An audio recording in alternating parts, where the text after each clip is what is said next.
Come on, baby girl.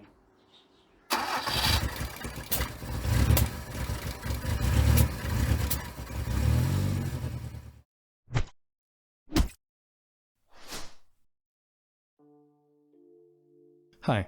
So just a couple of years ago I bought a Corolla, but not just any Corolla, the mighty Ke70. This model in particular was a 1982 and it was one of the last model Corollas with a rear-wheel drive platform. This car came out in Australia with the mighty 4K, a tiny 1300cc carbureted 4-cylinder motor with 2 valves per cylinder, making a whopping 43 kilowatts at 5,250 RPM and 90 Newton meters of torque at 3,600. I bought this car and a parts car of the same generation and style for a whopping $3,500. The first month I had it, I did a little bit of rust work to fix the rust that appears commonly on the station wagons, right at the bottom of the rear windows. I've never done any rust work before, so I followed a couple of YouTube videos and did the best that I could with what I had. A couple of years later, it's still holding up okay, with only one side showing a couple of rust bubbles, probably from the fact that I was doing the work outside and I left the primer in the oven to soak up moisture, which I shouldn't have done. I checked and replaced the front disc brakes and cleaned and replaced the rear drum brakes. In that month, my mates and I got it running with pretty little effort. I made sure to empty the fuel tank of the filthy stuff that was in it and filled it with some nice new E10. I replaced the blown fusible links and replaced them with circuit breakers of the same amperage and main fusible links, which I replaced with a 60 amp fuse. Eventually I got it to the point where I could turn the key and the starter would engage, so that could mean that we could now start trying to get it running. So I called everyone down and we got working on it. We checked spark, compression and threw some fuel down the carburetor, and after a couple of tries it started. Did it just... Yeah, because it'll feel in it. Bro! Bro! Yeah, what? Did it just... Oh.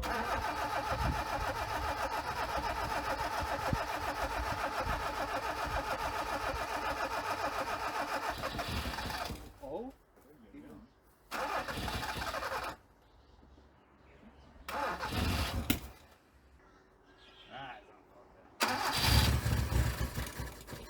Oh, come on, baby girl.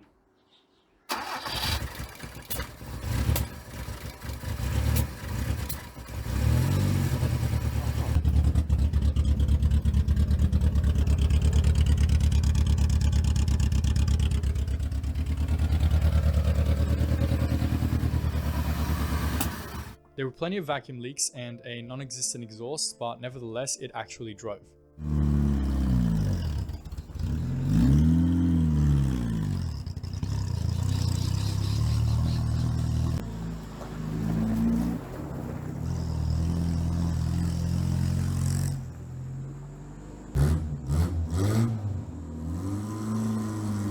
You know how nervous I am? The differential's knocking. It's wanting to come in. I think that's the exhaust.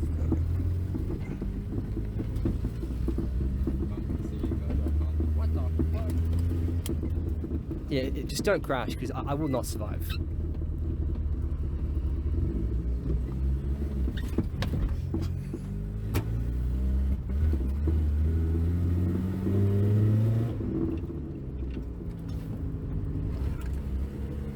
And my foot's all the way to the floor at the moment. It's just retake.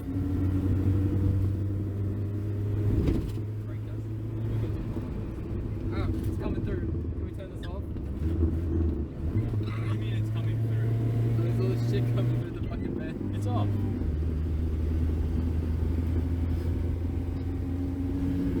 Man, this thing has nothing good.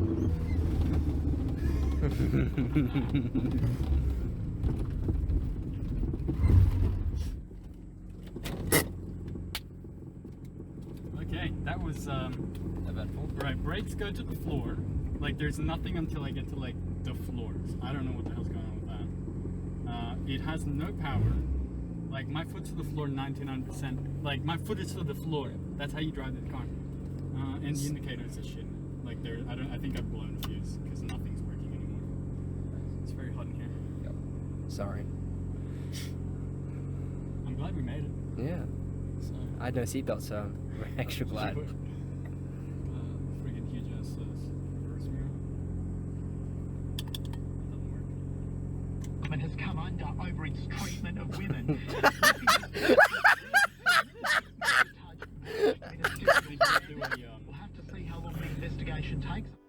After fixing the vacuum leaks, I made up a bit of exhaust from bits lying around, stuck a muffler on the end and drove to the exhaust shop to get an exhaust made.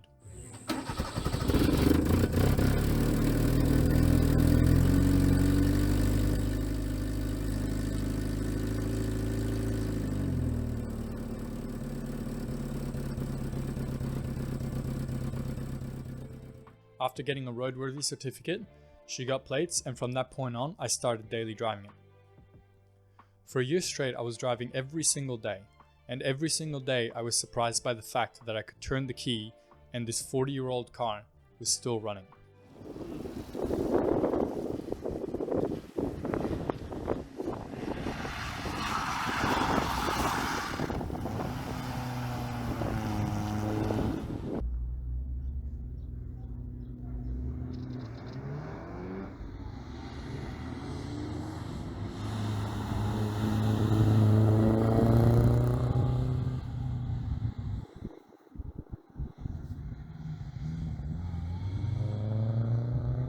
How do you feel? Yeah, good. I'm gonna make it. Of course you are.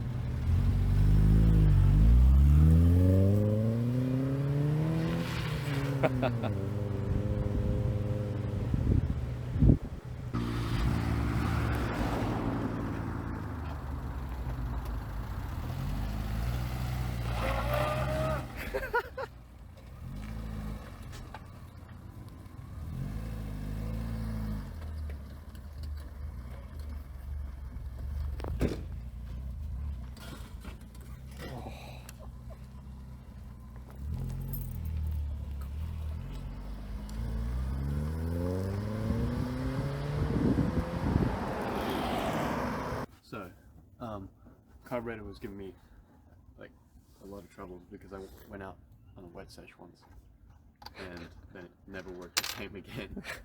And I could not figure out what it was until I was playing around with it.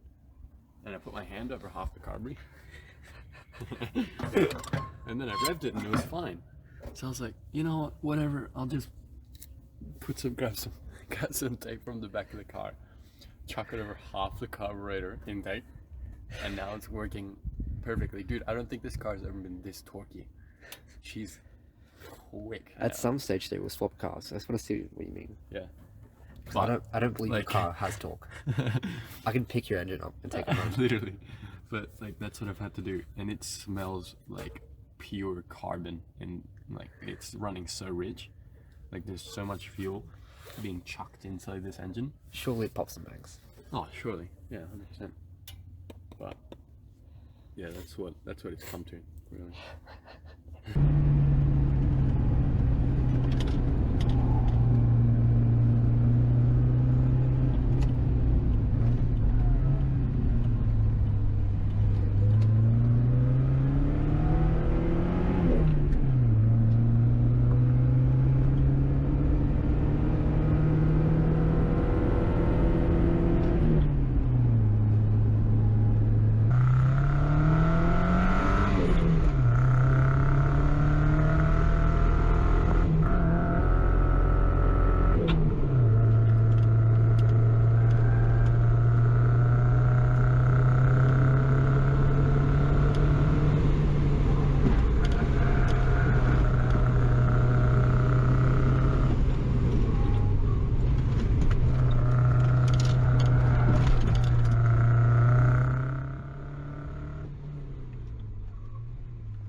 In that year, I did quite a lot of little jobs to the car. I put headers on the motor, rebuilt the carburetor, installed electronic ignition, an oil pressure gauge, and also a 5-speed transmission.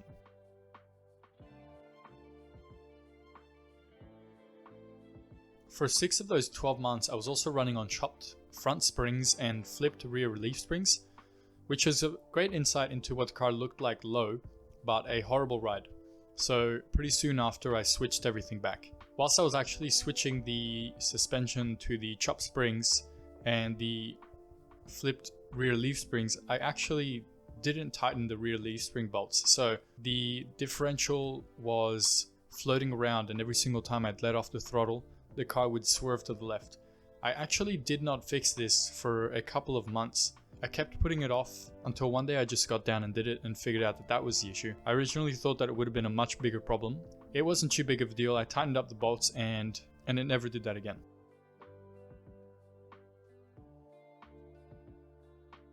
After a year of driving it, the car started having some really bad cooling issues, constantly overheating, and it got to the point where I could not drive the car without it violently overheating, even after water pump replacement, new radiator, and an electronic thermofan. It was behaving as if it had blown a head gasket, which I thought was impossible considering this was the mighty 4K, and it had only done a mere 300,000 kilometers, which, from what I've heard, the motor's just getting broken in. Either way, I needed to decide what the next step was going to be. I knew that my eventual plan for the car was to put the mighty 4A GE in it, a twin-cam 1.6 litre performance motor out of later model Corollas. Because of this, I chose not to replace the head gasket because it would be costly and would not have taken me any closer to achieving my eventual goal. Luckily, I had just recently bought an AE71 Corolla and a 4AC with a T50 transmission, a package which would eventually allow me to put the car back on the road pretty quickly. Let me first explain what an AE71 is. An AE71 Corolla was introduced a couple of years after the Ke70, introducing a facelift, which in my opinion kinda ruined the look of the car, but some people do like it, and a 1.6 litre motor variant, i.e. the 4AC, the 4AGE's uglier, less powerful cousin. The 4AC used almost exactly the same block as the 4AGE, besides weaker internals, only 2 valves per cylinder, and of course a single camshaft. The engine mounts were in the same location as the 4AGE. This was great news because it meant that the crossmember out of the AE71 that I had bought would fit the new 4AC that I had also bought, and all of that would fit into the mighty Ke70. You still following? Anyway, that meant that with all these puzzle pieces I had, I could start putting together my car and getting it back on the road. In a weekend, my girlfriend and I built a big garden shed out of the backyard because I did not have a garage I could work in at the time, and we got to work. We removed the dead 4K, and eventually I sold that combo to some lucky fella. Then I removed the crappy 4AC auto from the AE71, which had the 4AGE head bolted onto it, which is doable but not recommended, and that's a whole nother story. This allowed me to remove the crossmember from the car. After cleaning everything and painting everything, we put the crossmember into my car, reconnected the front suspension along with some new bushings all around, and then I proceeded to drop the 4AC and transmission in. The beauty of dropping in this package was that I didn't have to mess with any wiring or fueling system because the engine was carbureted, so in went the motor and transmission along with some new engine mounts, the transmission crossmember, a Frankenstein of a tail shaft which consisted of the back half of my station wagon's tail shaft and the front half of the AE71 tail shaft, which would allow me to use the new T50 transmission. I did have to use the old alternator from the 4K because I could not figure out how to get the external regulator to work from the 4ACE's alternator. Either way, I haven't had any problems with it ever since. New fluids everywhere, I wired it all up and nothing. For a week or two, I could not get this thing to run. I'd get ignition, but only when the key would be in the accessories position. So that's how I went. I put the key into the accessories position, jump started the car with a cable straight from the battery to the starter, and drove it straight to the auto electrician.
A couple of $100 later, a pat on the back to the auto electrician and a running car, I drove her to the exhaust shop once more.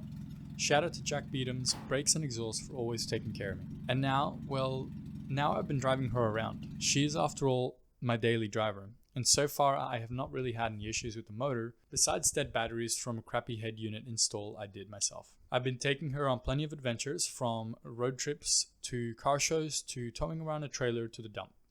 She's a workhorse and I love her. But now, it's time for a change. Now it's time for a 4A GE. So what is a 4A GE? Well, I would love to give you a huge, in-depth breakdown, but I would highly recommend watching Driving for Answers video. Instead, I'll give a quick rundown. The 4A GE is the fourth version of the A-Class motors, G meaning it has a performance head, and E stands for electronic fuel injection. Simple, right? Well, these motors came out as a performance option for the Toyota Corolla, Celica's, MR2 and some other Toyotas of the time. Like many, I was hooked onto this motor from the famous anime Initial D, and the moment I knew I could fit this motor into my car, I knew I eventually would. So I started to save the parts. Luckily, the yellow Corolla I bought would help once again. It had a 4A GE head, and that's great because all I needed was a 4A GE block, and then it would all fit straight in. Right? Nope. It would not. Fitting a 4A GE into a Ke70 requires many more parts than that, especially if you have a front-wheel drive version like I had. So here's a list. You'll need a 4A GE motor, wiring in an ECU, rear-wheel drive inlet manifold, extractors, modified cooling system, T50 gearbox or other box with adapter plates, spigot bearing for crank, hydraulic clutch pedal box, clutch master and slave, AE71 crossmember, engine mounts, AE71 gearbox crossmember, AE71 tail shaft, EFI fuel system, electric radiator fan. I didn't know that at the time, but I trusted in the fact that eventually I was going to research, but that didn't happen until much later. So I went ahead and I bought a 4A GE block, unsure of the type, what it came out of, and if it was broken. Hello cat. Yeah. Ignore the cat and focus on the 4A GE.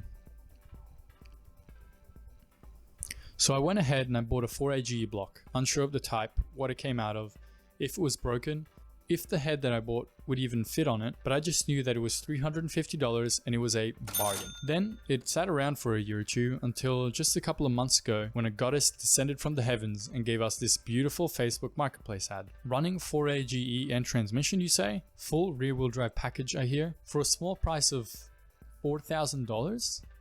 I had to have it. So a mate of mine and I made a short 5-hour trip to the Whoop Whoops to pick up this motor. Mind you, it was still in the car when we got there.